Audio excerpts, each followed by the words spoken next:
പശ്ചിമേഷ്യയിൽ സംഘർഷങ്ങൾ കനക്കുമ്പോൾ ലോകം മുഴുവൻ ഉറ്റുനോക്കുന്ന ഒരു വാർത്ത ഇറാനിൽ നിന്നും വരികയാണ്. ഇറാന്റെ പരമോന്നത ദേശീയ സുരക്ഷാ സമിതിയുടെ അഥവാ SNSCയുടെ പുതിയ മേധാവിയായി മുഹമ്മദ് ബാഗർ സോൾഗാദർ നിയമിതനായിരിക്കുന്നു. ആരാണ് സോൾഗാദർ? ഇറാന്റെ സൈനിക രഹസ്യങ്ങളുടെ സൂക്ഷിപ്പുകാരൻ എന്ന് വിശേഷിപ്പിക്കപ്പെടുന്ന ഇദ്ദേഹത്തിന്റെ വരവ് ഇസ്രായേലിനും അമേരിക്കയ്ക്കും നൽകുന്ന സൂചന എന്താണ്? നമുക്ക് നോക്കാം.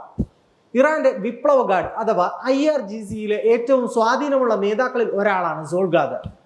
1979 ഇസ്ലാമിക വിപ്ലവത്തിന് ശേഷം ഇറാന്റെ സൈനിക ഘടന രൂപപ്പെടുത്തുന്നതിൽ ഇദ്ദേഹം വഹിച്ച പങ്ക് വളരെ വലുതാണ്.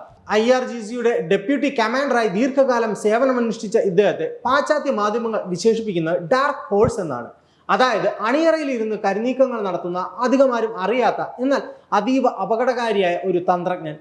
സോൾഗാദർ വെറും ഒരു സൈനികൻ മാത്രമല്ല, ഇറാന്റെ ആഭ്യന്തര മന്ത്രാലയത്തിന്റെ ഡെപ്യൂട്ടി മന്ത്രിയായി ഇദ്ദേഹം പ്രവർത്തിച്ചിട്ടുണ്ട്. രാജ്യത്ത് ഉടലെടുത്ത ആഭ്യന്തര പ്രശ്നങ്ങളെ അടിച്ചമർത്തുന്നതിലും ഇസ്ലാമിക ഭരണകൂടത്തിന് വിരുദ്ധമായി ചിന്തിക്കുന്നവരെ കർശനമായി നേരിടുന്നതിലും സോൾഗാദർ വിട്ടുവീഴ്ചയില്ലാത്ത നിലപാടാണ് സ്വീകരിച്ചത്.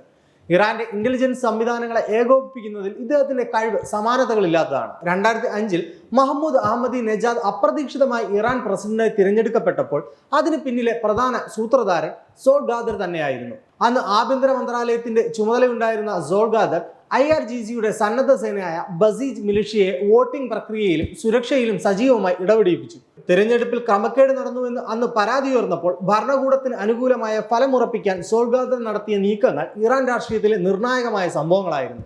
ഇപ്പോൾ മുഹമ്മദ് ബാഗർ സോൾഗാദറിന്റെ നിയമനം ആഗോളതലത്തിൽ പ്രത്യേകിച്ച് പാശ്ചാത്യ രാജ്യങ്ങൾക്കിടയിൽ വലിയ ചർച്ചയാകാൻ പ്രധാനമായും 3 കാരണങ്ങളാണുള്ളത്.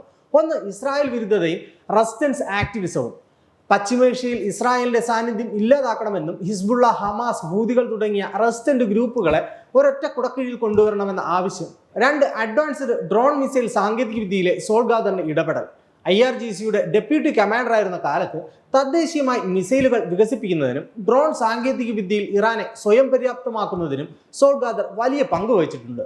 ഉക്രൈൻ യുദ്ധത്തിലും പശ്ചിമേഷ്യൻ സംഘർഷങ്ങളിലും ഇറാന്റെ ഡ്രോണുകൾ വലിയ സ്വാധീനം ചെലുത്തിയിട്ടുമുണ്ട്. ഈ സാങ്കേതിക വിദ്യയുടെ പിന്നിൽ പ്രവർത്തിച്ച ഒരാൾ ഇറാന്റെ സുരക്ഷാ നയങ്ങൾ തീരുമാനിക്കുന്ന തലത്തിലേക്ക് എത്തുന്നത് അമേരിക്കയും സഖ്യകക്ഷികളെയും ആശങ്കപ്പെടുത്തുന്നു. 3, അമേരിക്കയെ പുറത്താക്കാനുള്ള മാസ്റ്റർ പ്ലാൻ. പശ്ചിമേഷ്യയിൽ നിന്ന് അമേരിക്കൻ സൈന്യത്തെ പൂർണ്ണമായും പിൻവലിക്കുക എന്നത് സോൾഗാദറിന്റെ പ്രഖ്യാപിത ലക്ഷ്യമാണ്.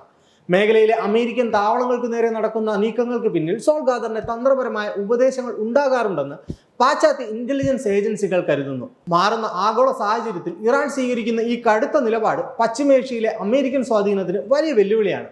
സുപ്രീം നാഷണൽ സെക്യൂരിറ്റി കൗൺസിൽ എന്നത് ഇറാന്റെ വിദേശ നയവും സുരക്ഷാ നയവും തീരുമാനിക്കുന്ന ഏറ്റവും ഉയർന്ന സമിതിയാണ്. ഇതിന്റെ സെക്രട്ടറി സ്ഥാനത്തേക്ക് സോൾഗാദർ എത്തുമ്പോൾ ഇറാൻ കൂടുതൽ കർക്കശമായ സൈനിക നയങ്ങളിലേക്ക് നീങ്ങുന്നു എന്ന സൂചനയാണ് ലഭിക്കുന്നത്. ഇറാന്റെ പരമോന്നത നേതാവ് ആയത്തുള്ള അലി ഖമേനിയുടെ ഏറ്റവും വിശ്വസ്തനായ വ്യക്തി എന്ന നിലയിൽ സോൾഗാദറിന്റെ വാക്കുകൾക്ക് ഇനി ഇറാൻ ഭരണകൂടത്തിൽ കൽപ്പനകളുടെ വിലയുണ്ടാകും.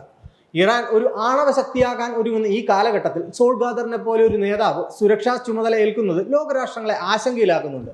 പശ്ചിമേഷ്യയിലെ കരുനീക്കങ്ങൾ ഇനി കൂടുതൽ പ്രവചനാതീതമാകും. ശത്രുക്കളുടെ നീക്കങ്ങളെ മുൻകൂട്ടി കാണാൻ കഴിവുള്ള സോൾഗാദർ ഇറാന്റെ പ്രതിരോധ കവചത്തെ എങ്ങനെ മാറ്റിമറിക്കും എന്നത് വരും ദിവസങ്ങളിൽ നമുക്ക് കാണാം.